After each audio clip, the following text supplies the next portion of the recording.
What is up, you guys, and welcome back to my channel. It's been a minute.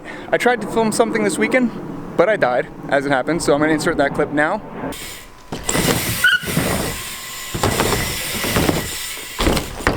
Shit! Oh, mother. Are you good? Yeah, that just sucked. Still a bit sore from that. I got a bit of whiplash and messed up my back a little bit, but we're gonna persevere and carry on. In today's video, we will be learning how to do tailwhip airs. I already know how to do them, so it's not gonna be more of a we thing. It'll be kind of like you, the viewer, will be learning how to tailwhip air, and it's gonna be sick, and you're gonna love it, and it's gonna be sick. All right, to do a tailwhip air, you're gonna need two things when learning them. You want a nice quarter to air, so I'm gonna use my 6-foot quarter in my backyard, and then a quarter to do a fly out. You'll understand why you need like a fly out quarter in a second, but trust me, it's gonna help a lot. All right, so let me just give you a brief history. All right, so let's give me, yeah. God, I cannot talk. All right, so I'm gonna give you a brief. All right, so I'm gonna give you a brief history of my process of learning tailwhip airs. First off, gotta know how to tailwhip. I learned to know how to tailwhip for about a month until I started trying tailwhip airs. And I didn't have them that dialed, so I would suggest having tailwhips absolutely dialed, whether it's like fly out or hop whips or whatever, because it will help a lot, because you just need to know where to land. When you first start trying tailwhip airs, obviously have tailwhips dialed, and the best way to kind of get into that motion of spinning while doing a tailwhip, because obviously you're going to be going up a quarter pipe, doing a tailwhip, and coming back down. The way I did things was I would do a fly out on top of a quarter pipe that I was comfortable with and do like a 90-degree to like land sideways and do a tail whip. So that way you kind of got into the rhythm of like turning your bars, turning your head, and doing a tail whip and landing. So I'm going to show you what that looks like, and then you'll kind of get the idea of what I'm trying to say.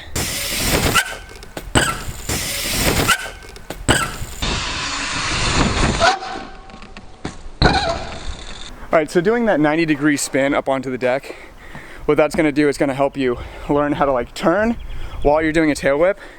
And it's gonna be a little funky, it's gonna feel a little bit weird. Honestly, that's probably harder than the actual tail whip air itself, but it will get you prepared to do the actual tail whip air.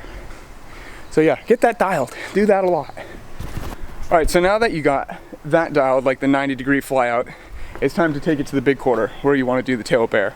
The only difference between that right there and that over there is instead of flying out on top, you're gonna be staying in and riding away in the same transition. So the only difference is, instead of like pushing forward through the ramp and landing on the top, is you want to go air, like obviously tailwhip air, and then as you're hitting the peak of the lip, I like to kick it and then pop out and then land back in nice and smooth. So I'm gonna do one and then kind of break it down for you even more in case there's a little bit of confusion or whatever. So here we go.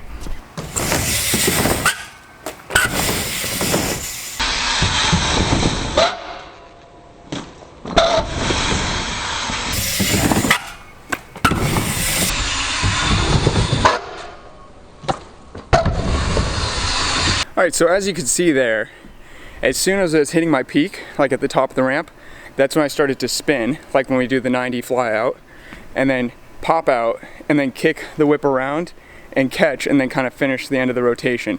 It really isn't that hard, it's just kind of scary. So if you want, you can do them kind of low and not hit the top of the coping, because this is a 6-foot quarter.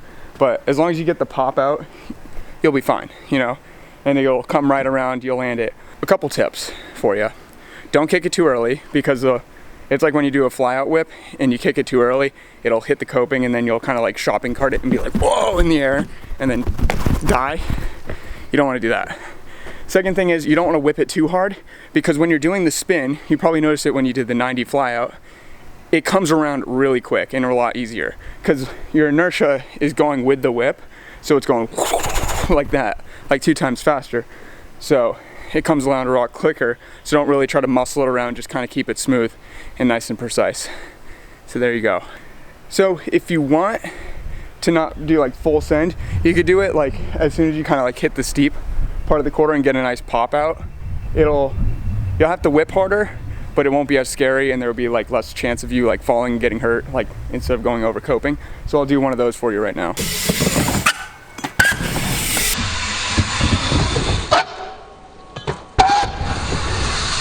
So with the undercoping tailwhip air, it's a lot safer because you're not going as high, and you don't have as much time as the air, and you're not as high up, and you won't die as bad.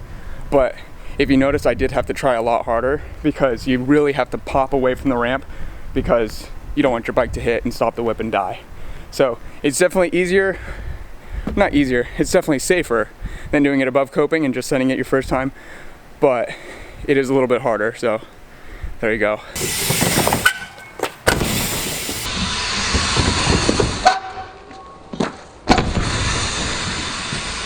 Alright guys, I hope you enjoyed this video. This was a fun one to make. I really like tailwhip airs, they're super fun, so I hope you took away something from it and I hope you learned one. Don't forget to hit that like button down below, right? Is it right here? Right here. And don't forget to hit the subscribe button, which is like probably maybe right here. And leave a comment of what you want to see next, and yeah, thanks for watching. Don't forget to follow me on Instagram at @TheRealJRHobbs, follow my clothing company LYM BMX, and buy some merch at lymbmx.com. They're the best tall tees for riding. Look at that. The logos are imprinted into the fabric where you don't find it anywhere else, so it's nice and lightweight, and the cotton is super light, so you don't get too hot and sweaty while riding. I mean, look at me, it's Florida, it's like 98 out right now, and I'm perfectly fine. But again, until next time, I'll see y'all later. Bye.